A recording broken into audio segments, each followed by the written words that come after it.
The Stage Door Show, celebrating the independent artist.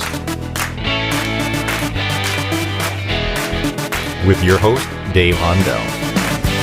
Hi, everyone. Welcome to the Stage Door Show tonight. This is Dave Hondel. I'm excited to have my guest with me tonight. He's an independent artist who has a new album out on Spotify, The Ajjancy. So welcome to the show. Thanks, Dave. Pleasure to be here. Absolutely. And I was checking out your work. It's really good work. And I know a couple of the songs are about your children, which I think is Proud to Be, and Jude and I.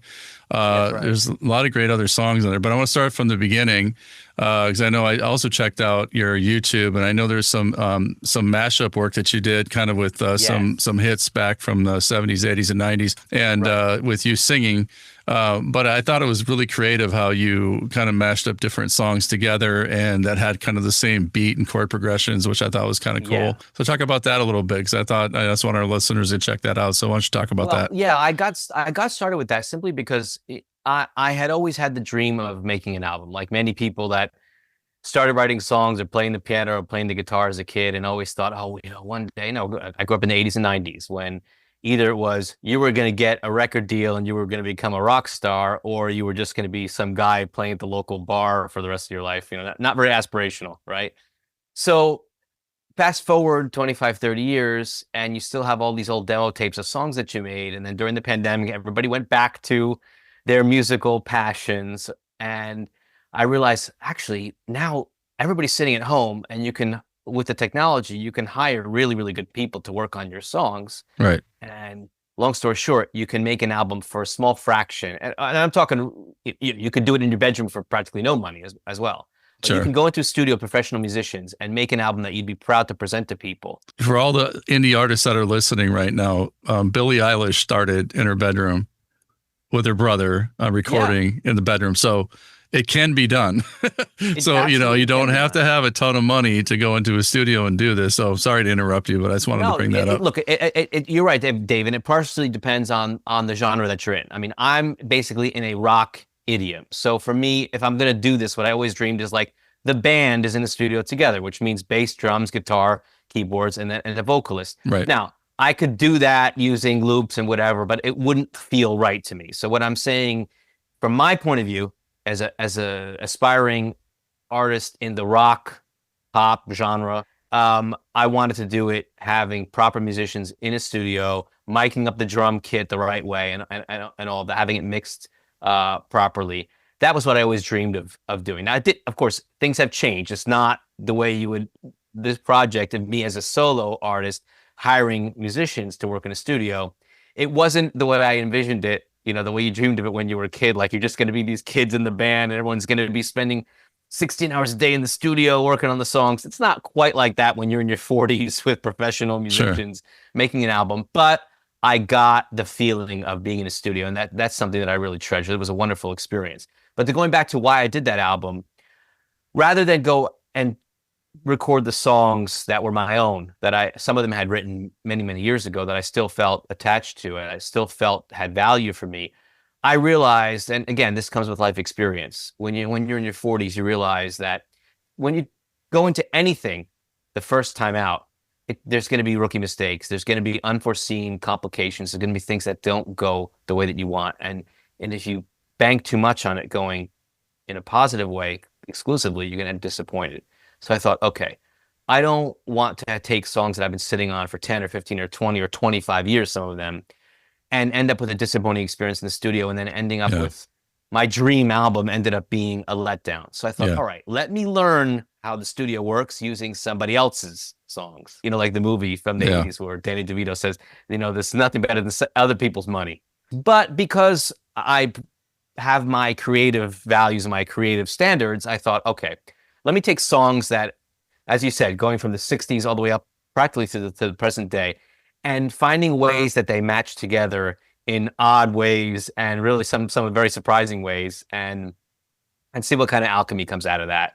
And so it was an album of 7 tracks that were basically mashup covers. So 2 songs mixed together that don't necessarily obviously go together, that each have iconic parts to them. And so it was a lot of work in the studio with these guys to recreate those parts, but so that they sounded fresh They were faithful to the original, but also with a new perspective on it. So I'm really happy with the way that Mashups album turned out. And it got really good reviews from music critics who looked at it. And even some of the artists, and the notable one was Robert Fripp from King Crimson, ended up hearing the mashup of the track Frame by Frame that was mashed up with Taylor Swift's song Style. I mean, it's hard to imagine two artists more different than King Crimson and Taylor Swift. Right. And Robert Fripp actually jammed along to the track. And there's a short I have up on my channel. And so a lot of King Crimson fans got a kick out of that. So that was really gave me a lot of self-confidence moving forward to work on my own stuff. And that's really what I wanted out of that first album. But we could go into a long dissertation about the legal parameters of doing mashup covers. Yeah. But I was going to ask you about that too. Yeah. That is, YouTube is the safe haven. So anyone out there that wants to do mashup covers, you could do it on YouTube. Now, I could probably upload those to Spotify, but that's a gamble because if you get flagged, you might have your whole channel taken down. I don't want to go there. Yeah, I don't blame you. Talk about this new one because, I listened to it. I thought, it was really well done. You're a great singer, by the way. Thank you very much. Yes. Appreciate that. Yeah, for sure. So talk about the new one and, I guess how you said some of these were written a while ago or how was the writing for this? Like, okay, so yes, there's a mixture. I mean, when you've been writing songs since you were a teenager, you've got some of those old cassette tapes that I managed to transfer those to MP3. So you've got in your iTunes somewhere, a whole bunch of stuff that you've done, and I went back and some of it was so cringy I could barely even listen to it. But some of them I listened, and I said, you know what, if I wrote that song today, I would be proud to work on it. And so I went back to those, knowing all that I know now about production, but also what I learned just about music and about my own voice, having gone back to voice lessons again and saying, okay, I could change the key of these songs and it might sound better in a different register, go up the octave in some cases. So I went back and revamped some of those songs, changed them around a little bit, keeping true to the original inspiration of them. And then others were more recently written. So the two of the originals that are out now are dedicated to each of my sons. So, when you get into your 40s, it's like you write love songs for your children. When you were a teenager, you write love songs about some girl that you liked. Now you write love songs inspired by your kids. And so each of those was kind of a dedication to each one of my sons. The first one, my firstborn son, is kind of, the song is called Proud to Be, and it's kind of inspired by that feeling when they put a baby in your arms for the first time and you think that you're ready, but, it's really scary as hell. I cried like a baby myself, or I couldn't stop crying when they put my first baby in my arms. So yeah, I completely understand. And both my kids are in their 30s right now, but I'll never forget that moment. Never forget that moment. So oh my God. So wow. Yeah, I completely understand what you're talking about there. Yeah. So I mean, it's a wonderful feeling, and I wanted to capture that because I think a lot of parents can relate to that feeling. Yeah. Right. And at least if they're being honest with themselves, they can relate to that feeling. I mean, the dads who go around saying, "Oh no, I had everything under control. It was easy." Come on, man. It's not easy. And, we have to be honest about that. But realistically, the song basically goes in the end and says, okay, we as parents, we talk about how much we want to be proud of our kids and all that they accomplish and all we enable them to accomplish. But looking back on it afterwards, it's like, well, were you proud of me as a dad? When I'm gone, I want you to look back and say, I was proud of the dad that I had. Yeah. So it kind of reversed it in that way.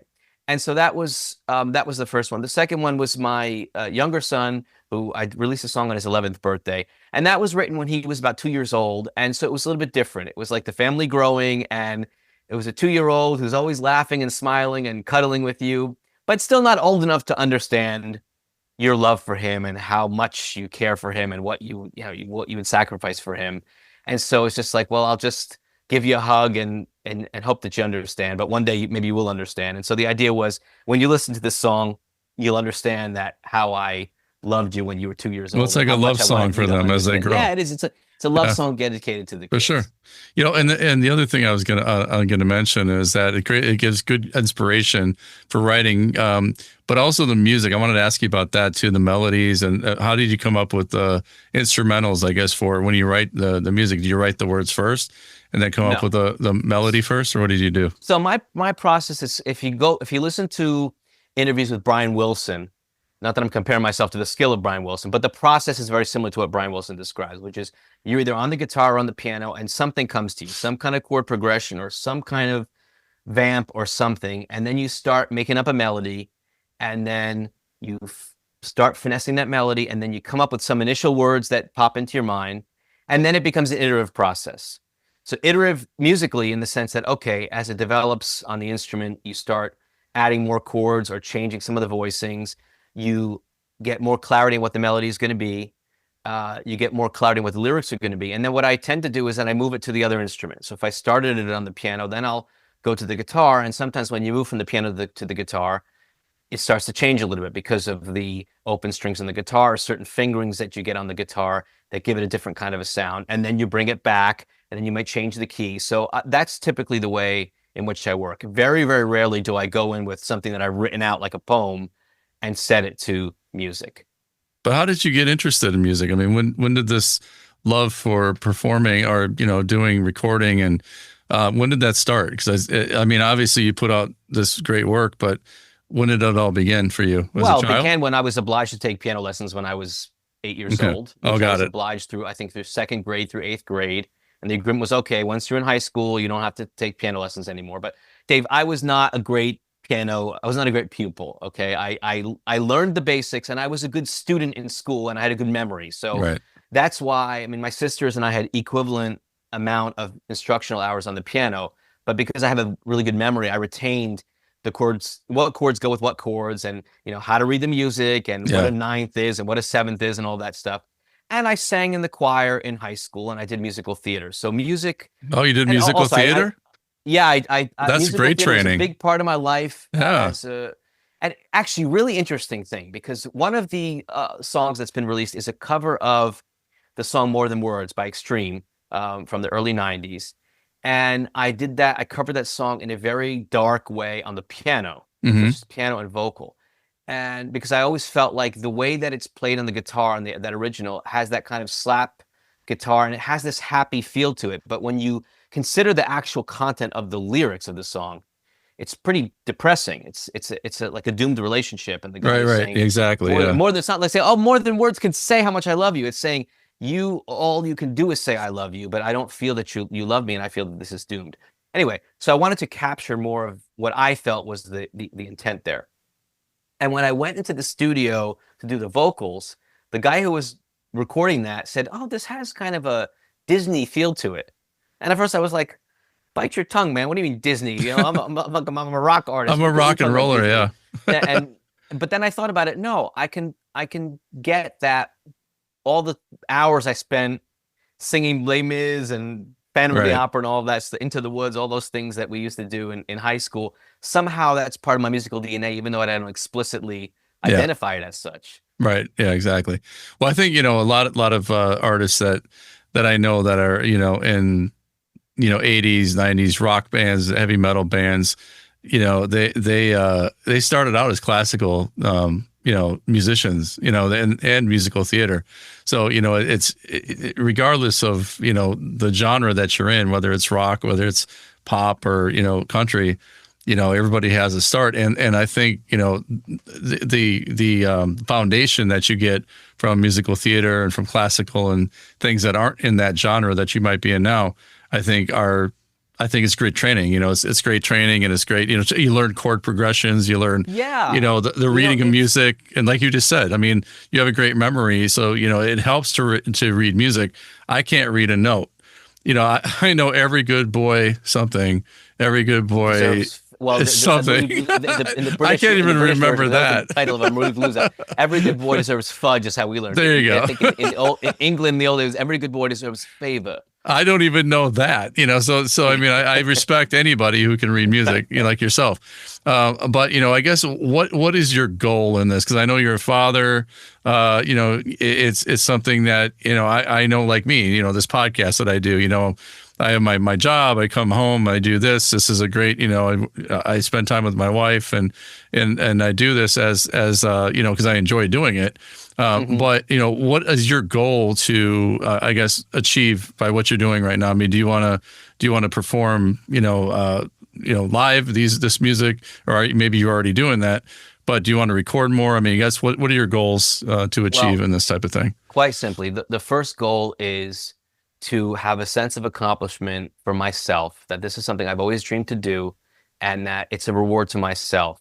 that even if no one else ever hears this music, I created it for myself because it's something I wish existed, and it's something that only I could have created with my Right. voice and my ideas and my arrangements, and that has a lot of meaning to me.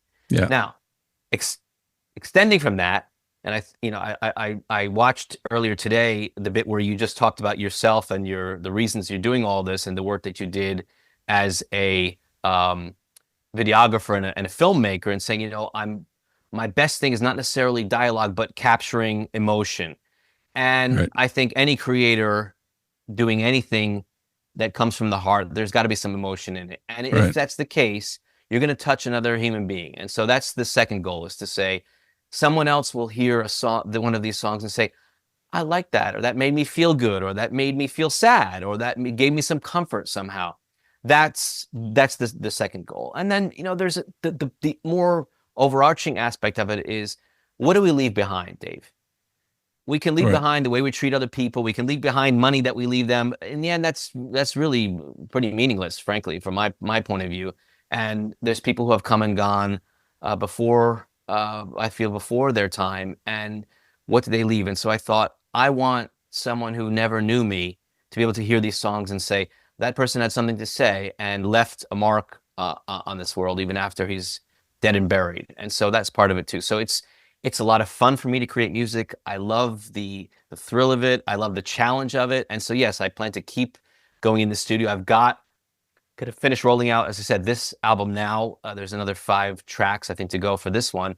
Then next year, I have a whole other mashups concept that's based on Vivaldi's 4 Seasons. So going back to the idea of reading music and having had that schooling, I had to really dissect those scores to fit some pop songs mashed Right. up with a classical score. And then there's another album the year after that. And most of that stuff's already been recorded, or at least the backing tracks have been recorded. I've still got to do the vocals. So I got plenty of stuff, plenty of gas in the tank to do more studio recordings. Now, to your point about playing live, oh boy, that's a challenge because, as you said, we're not 20-year-old kids that have nothing else to do except devote ourselves to It's hard to gig. yeah, you've got a certain Yeah. number of discretionary, Yeah.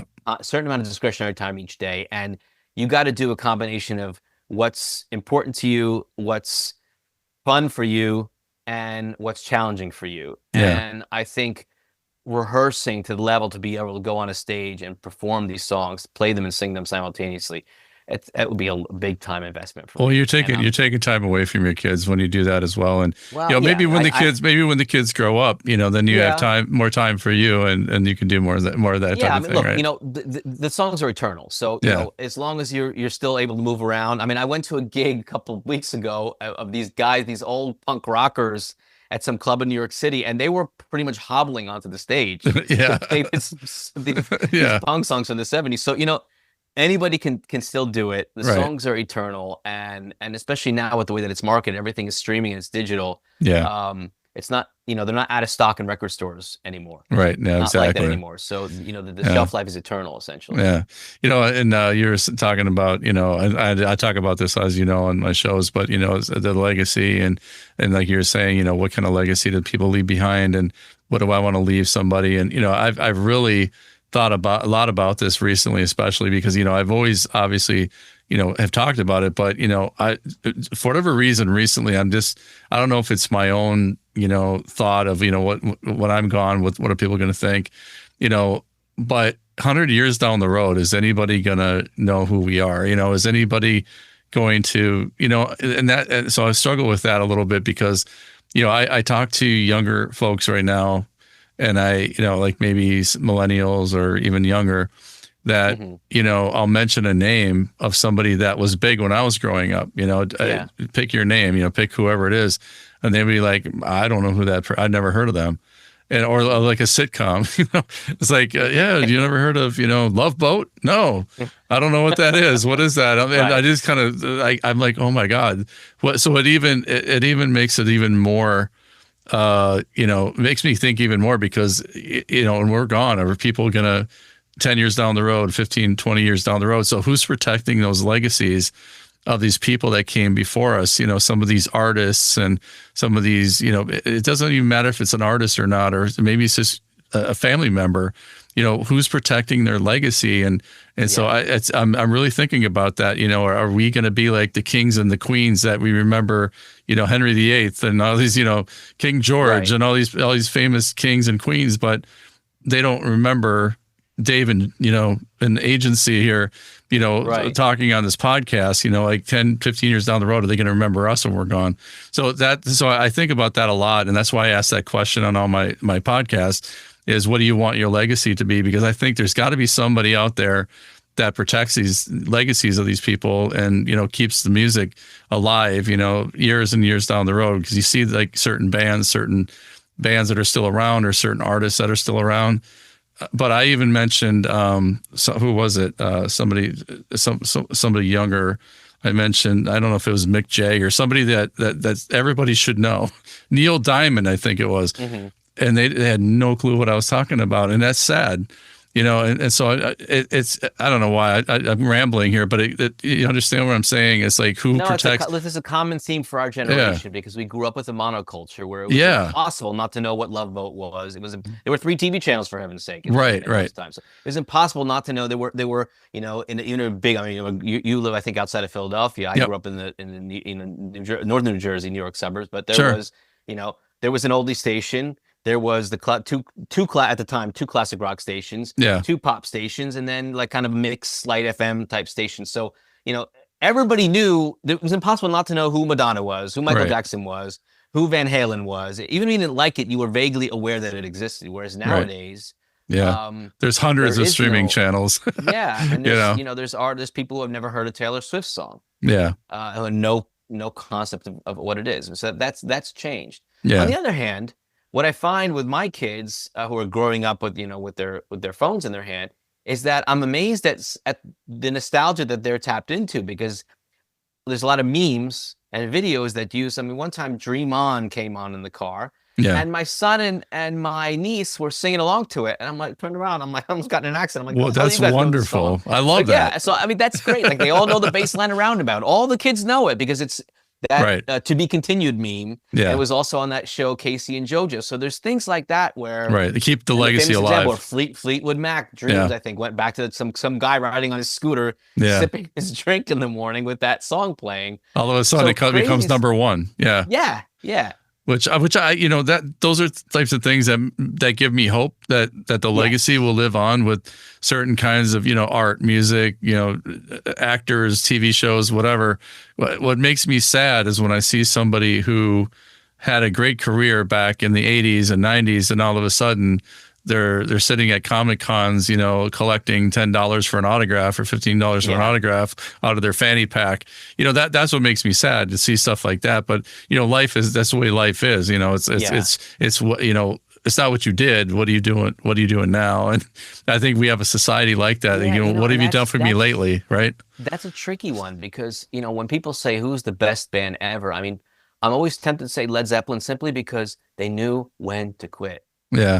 Yeah, you're right. The Beatles knew when to quit. Led Zeppelin knew when to quit. The Police knew when to quit. But so many other members, like David Lee Roth, all time, doesn't know when to quit. Yes, unfortunately. Okay? And it's like, what are you guys still doing? I mean, this is it's like when you see a sequel that's not as good as the original, it ruins the original almost. Right? That's the way I think, anyway. I don't know. Well, I think you have wonderful music. I think it's wonderful, and I like the fact that you're writing about your children. And I think, like I said, this is going to be a love song to them, and that's going to live forever and ever. And the fact that you have a Christmas song as well. I tell everybody, that's an artist. I think the smartest thing you could do as an artist is to release a Christmas song, because it will live forever. Just ask Mariah Carey, and ask some of these folks. Brenda Lee. I mean, there's so many people that. I mean, think about their legacy lives on forever because of one song. And so I always say, put a Christmas tune out, and you're gonna live forever. Thought about doing what I used to do with the kids, and we have, the last couple of years we haven't done it. Each year probably since Jude was like 4 years old or 5 years old, we would do like a family Christmas performance each year that I would put on Facebook, and everybody got such a kick out of it. And we would do a Christmas song. So the first year we did a very stripped down version of the Chicago version of Jolly Old Saint Nicholas. So I played the guitar. I taught my son Michael. I mean, now he's a pretty good bass player. He Yeah. played in the jazz band, but same thing. I told him through 8th grade you have to do music. I don't know if he's going to continue with it. I hope that he will.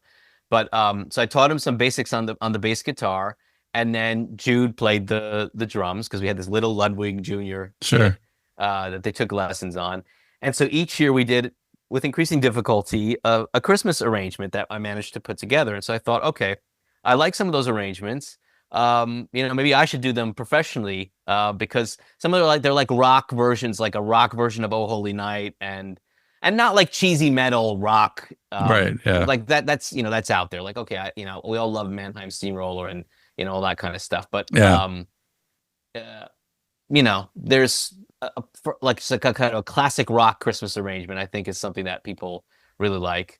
So I thought about doing that, but I got so much other stuff that I worked on, and I spent time in the studio preparing that, I'm trying to stay away from the studio now because A, it's costly to go in there, Yeah. and B, you got to get out what you've already produced before you start making more. The last thing you want to have as an artist is just like this insurmountable backlog, and you just end up drowning in the soup of the songs that are half done, Yeah. and you don't ever get them out there. Well, the sad thing, you say and I used to live in North Jersey for years. I was, I worked in Manhattan. I lived in Manhattan for a while, but I also lived in West New York, Weehawken area. Okay. And so I know that there was a lot of studios at the time when I was there. But during the time I was living there, they started shutting down the studios, Right. like, Tony Bennett studio and all these great studios like Avatar, it's all these great studios in New York, started shutting down. And it was a really sad thing.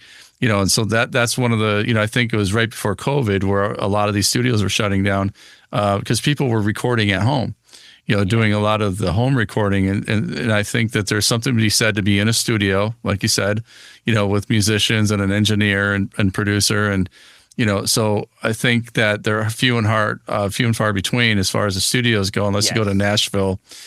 So I guess, is that something that you had to really search for? I'll give you an example, a very, very concrete example of that. I was fortunate. I mean, I managed to hook up with some people on Fiverr, as kind of studio musicians to work with. And one of them was Fernando Perdomo, who's an amazing guitarist, based out of LA. And he became kind of like my go-to guy. He's like really my right hand when it comes to the guitar as a voice. Sure. And again, in the rock idiom, you need a lead guitar. You need somebody who can channel, whose solos express the emotions of your song the same way that your voice does. And Right. Fernando and I clicked musically and personally as well. He's a wonderful guy. He's, as a human being, he's a terrific person.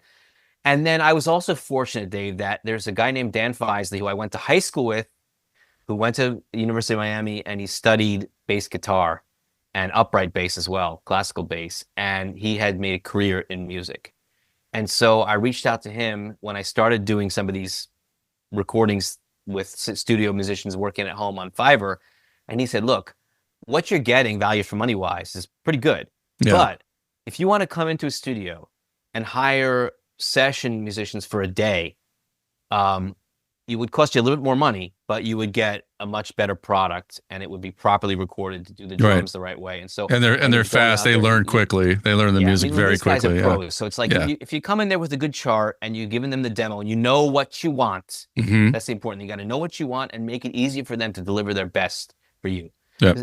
Again, they're not in your band. You're not kids on the block that are all, starving, living and sleeping in the van together. Like, they got a job and they got to go home to their kids too. But while they're in the studio, they want to feel that they're having fun, doing something creative, doing something useful. And they're not wasting your time. Making their client happy. And Right. you help them to do that by giving them the tools to succeed, which is be clear about what the demo is, what key the song is in, and here's the chart. Now, of course, they may say, oh, let's add an extra measure at the end of the chorus, or let's vamp this intro for another 4 measures. That's fine, but the basic structure needs to be there to make it easier for them to help them help you. Right. So I learned that, make good charts. So anybody who's listening to this, who's an independent person who's thinking about going to the studio, it's the best advice I can give you is make good charts and make sure the demo that you give the guys matches the chart. You make it so much easier for them. And when you make it easy for them, they feel good and they give you their best, because they're not be prepared. Yeah. about feeling, oh, I'm getting paid, but I'm not doing, you want everyone to feel good too and have fun doing it. That's part of the process as well. But anyway, to the point about the quality and all of that stuff.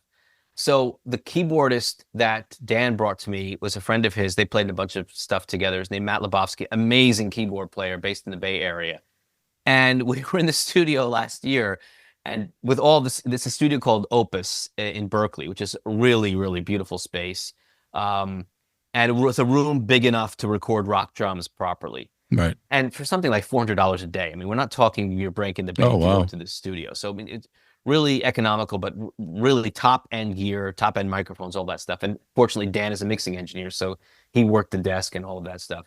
And so Matt does a lot of recording at home, and he's watching Dan, you know, set up all the preamps and everything. He goes, "Wow, when I come here, I realize how much time I spend polishing turds."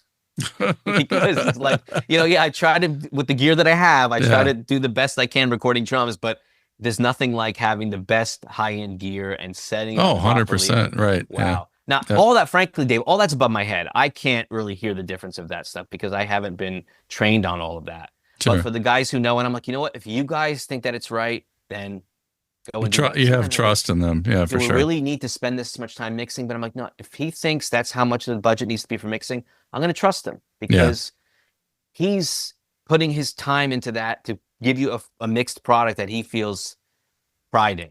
Well, the important thing I think with mixing that people don't understand, and I talked about this on my last couple shows actually about sound separation. And you know, if you're an experienced engineer and you're doing the mixing, and the sound separation is so important because you know not everybody listens to it on their phone. They listen to it in earbuds or your earphones like we both have on right now, and you can hear the difference of well mixed piece of music versus a not, you know, something that's not good. And you know, like even like back in the day when they did all the recording in the same room, you know, there wasn't a lot of sound separation, but now they do things separately. Sometimes they track it separately, and you can actually, you know, mix it properly. How it sound like spatial sound in your headphones, where it sounds like amazing, and it just, you know, puts you in another place when you listen to it, and it's a good engineering essential. It is essential, and that's another piece of advice I would give to anyone watching who's in the shoes I was in a few years ago, which is I put aside some money and I want to go and do this. Spend the money to have it recorded and mixed properly, because when other people hear it, those that know will know that it's good. Right. Even if they don't like your music or your songs, put that on the side. Okay, that's a question of taste. But objectively speaking, they will listen and say, "Wow, this is really well recorded and well mixed," and that gives you credibility as an artist. 100%. And maybe it shouldn't be like that. Maybe they just judge you by the quality of the song and the emotional impact. But it's mixed. It's commingled. Yeah. People expect songs, pop songs, rock songs, EDM, whatever the genre is, they expect it to sound a certain way. Yeah. And if it does sound the way they expect it to sound, it makes it easier for them to get into what is this song about, and what's the melody, and what is the content, and what's the emotion behind it. Yeah. No, I completely agree. And that's we talk about it a lot because a lot of the artists that we have on the show, you know, I have, I mean, I don't know, 278 episodes, and about maybe 50% of those have been indie artists that are literally just starting out. You know, some of the younger kids that are just out of college or, you know, out of high school, and like they record stuff on their own GarageBand or whatever, which is, there's nothing wrong with that. I mean, don't get me wrong. I think it's great that they're doing something, because I would rather have somebody do something than sit on their talent and not do anything. You know, we had a Tascam 4track back in the day. I mean, you know, 100%. They have much more tools at their disposal. Right. And now with AI, with Suno and a lot of people bash Suno. I mean, Fernando put out a whole series of, you know, is my life over as a record producer because of Suno? And what I told him is, that will never replace what you give me as a producer and as a multi-instrumentalist. I mean, but Suno is great to hash out ideas. Right. It's just the next evolution of tech, and how tech, I mean, MIDI was new tech, synthesizers were new tech, pitch correction is tech. It doesn't replace any of the human element of making music. It just enables the creator to be more effective, just like having a calculator enables you to do more math. And rather than doing long division, you can just get to it and say, okay, what am I doing with these numbers now? Right, how am I applying them? I mean, I look at it like the technology now. I mean, for people that don't don't have a big budget, I think it's foolish to not use it. And Of course. you know, you know, I think, like I said, you know, the fact that somebody does something on GarageBand, I think, you know, more power to you. But my point is that, you know, I think that some people that are just getting started out, like, you know, especially the younger folks, that I think, you know, you got to be careful with what you're going to release, you know, because sometimes it might be more beneficial to, you know, to have your music like what you do, you know, working with studio musicians and engineers and so forth like that. But, you know, if you want to put something out, you know, you're risking that's going to be how people are going to know you as and remember you as, if it's not as good as you want it to be. You know what I mean? There's so a sometimes, component of there's a component of age and the accompanying wisdom there. right? Exactly. I remember I played in a band when I was a junior in college with my cousin who was a year younger than me. He studied music at Manhattan School of Music, jazz saxophone. We played in a rock band playing covers, and we had some originals, and we put out a little demo tape, which we recorded on terrible microphones in the basement, you know, and I had bought, I remember it was the Fostex DMT-8VL. It was an 8-track digital machine that had a 12 megabyte hard drive that could accommodate five songs. Right. Yeah. We thought that was amazing to have digital recording and all the. Well, back then it might have been. Yeah. Yeah. I mean, it was mind blowing for us in 1997. Yeah. The point is, yeah, we made a little tape and put it out there because we were so happy to be able to show excited, right? Something. I mean, you know, and again, at that point, in those days, it was like, well, that's our demo tape to give to a record company, you know, dreaming like, you know, the naive kids that we were. So I get why, but I guess the difference now, to your point, is that these kids can go in GarageBand and make a track and upload it to Spotify 30 minutes later without mixing it, without mastering it. It's just like they're taking their time to make sure that it's something they want to put out. If you listen to the music marketing people, this is a raging debate. There's the guys that say throw everything at the wall and see what sticks, have a huge catalog, and other people saying no, don't put out mid material, curate your songs, put them out, promote it properly, 6 weeks at a time, and then get to the next song, and you know, and that's how you you build it up. Now, look, I'm also coming at it from my, you know, with my personal integrity and ethics in there, which is to say, I didn't wait till I was 49 years old in my late 40s to do all of this just to put out crap. Like, I want it to be something in which I take a lot of pride, just for myself. Like, going back to the thing, why am I doing this? First and foremost, for myself, for the sense of accomplishment. And so I want to listen to it and say, damn, that sounds good to me. And still, I go back and listen, I wish I'd done another vocal take there. That, you know, that's a little bit early on that note, but, you know, Brian Wilson, rest his soul, he used to still say, you know, I felt that the vocals on Pet Sounds weren't as good as they could have been. Like, are you kidding, man? Like, that's the pinnacle of vocal harmonies. Well, we're all like, I think we're all perfectionists when we're creative. Yeah, but you know, I guess what's coming up next? I know you said that you're kind of layering the you know, the releases of these. So what is next? When is your next release going to be in Spotify? Okay, so I'm gonna I have to finish up some vocal takes on the last 5 tracks that will complete the album that's being rolled out right now. So starting September and October, I'm gonna go back to promoting the mashups because I have made new videos for those, and I've learned a bit about music promotion. And I think I missed the boat on trying to latch on to some other mashup covers artists. I've learned a little bit about how the algorithm works, and I want to try to latch onto those. So, for example, there's a great band called Pomplamoose, which does mashup covers. It's actually Jack Conti, the founder of Patreon.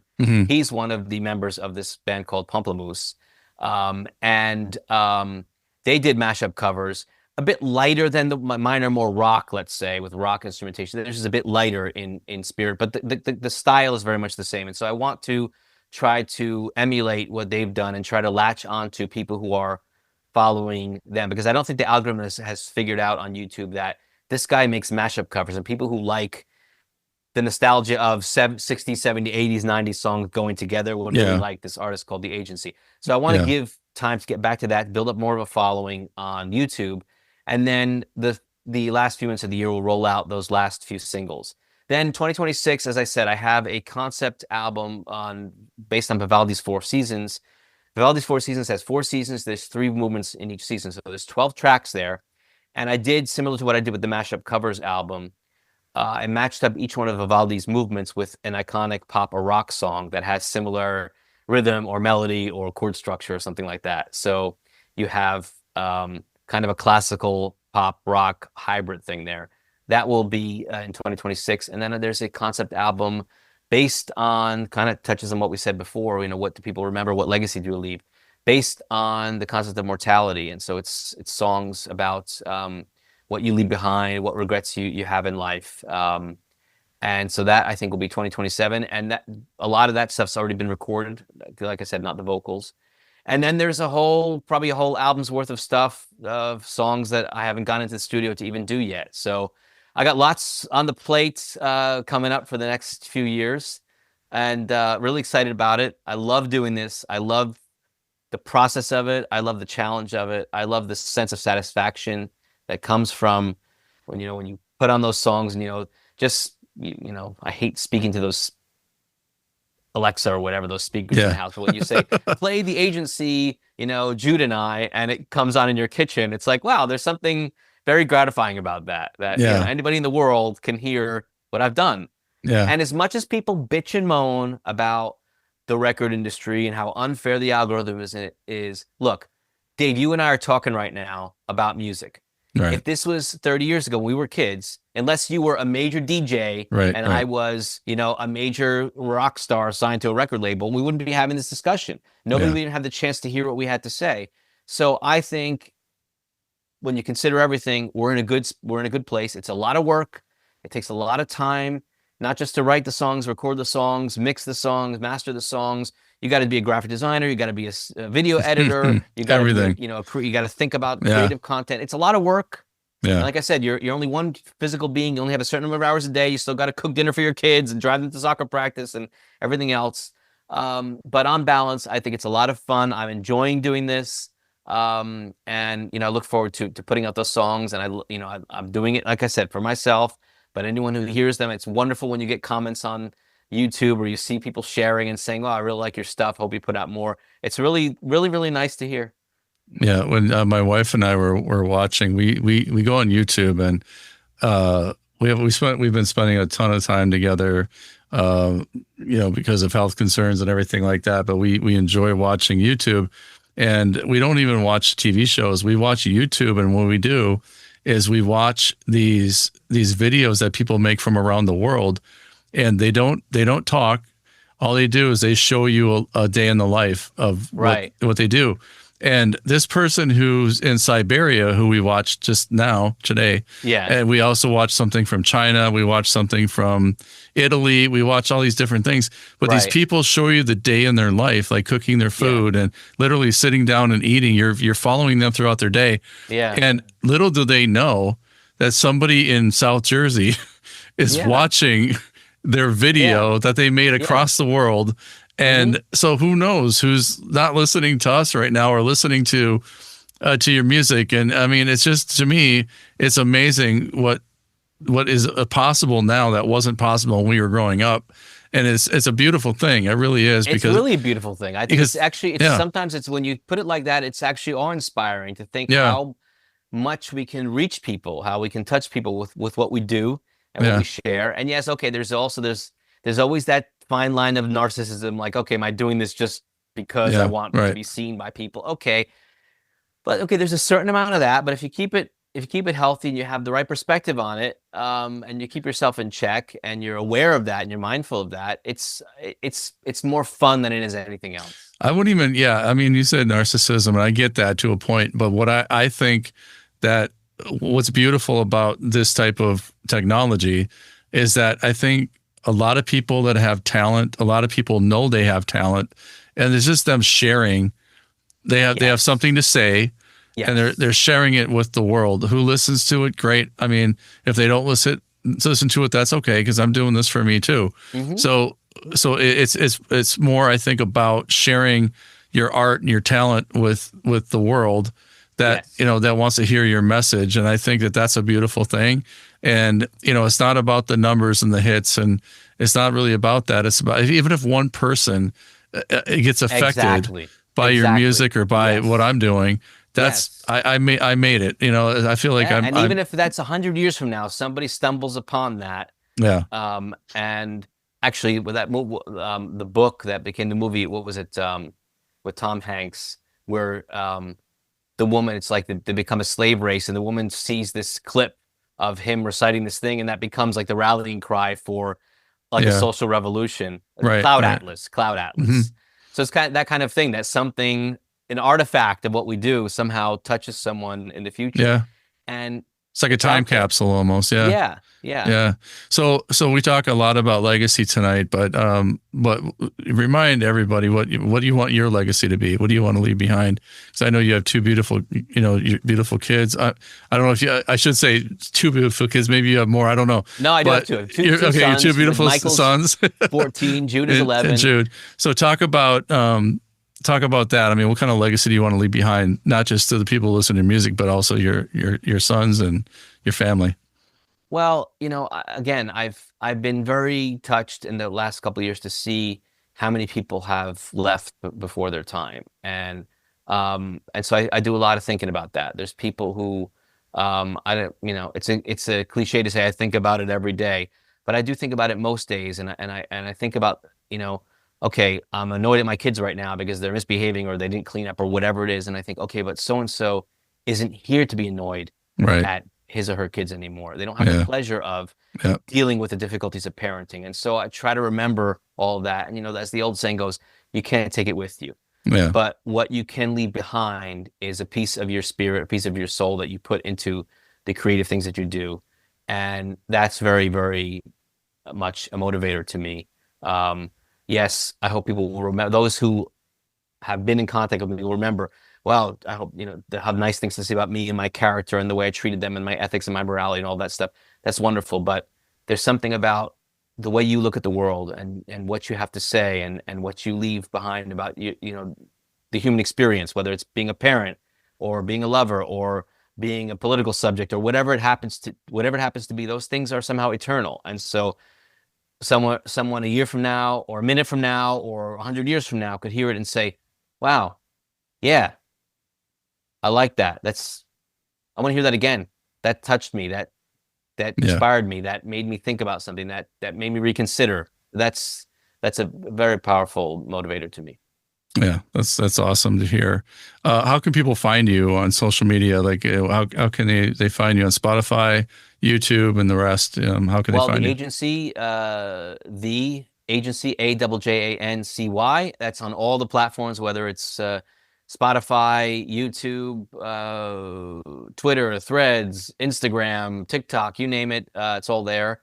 I do put out content. As part of the waterfall strategy, what they recommend you do is, if you're promoting a song for 6 weeks, every week you put out a proper horizontal video, and then each day you try to put out a piece of micro content.